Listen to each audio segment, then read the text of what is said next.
છે. હું ધોરણ 8માં ભણું છું. તમારી કૃતિનું શાળાનું નામ ચંદ્રજી પ્રશાળા છે. કૃતિનું નામ શું છે? કૃતિનું નામ કુદરતી ખેતી છે.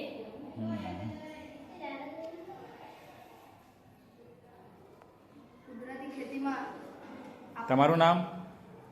પરમાર મહેન્દ્રકુમાર રવિન્દ્રસિંહ મારું નામ છે. હું ધોરણ 8માં અભ્યાસ કરું છું. મારી શાળાનું નામ પ્રાથમિક શાળા ચાંદાજીના મુવાડા છે. અમારી કૃતિનું નામ કુદરતી ખેતી છે. આ કુદરતી ખેતી રણ પ્રદેશની છે. રણ પ્રદેશમાં પાણી હોતું નથી, એટલે આ મોટી નેટ બાંધીએ છીએ અને આ ઝાકળના પાણીથી આ કૂવો છે, જે કૂવો ભરાય અને મોટર દ્વારા પાણી કાઢીને આપણે ખેતી કરીએ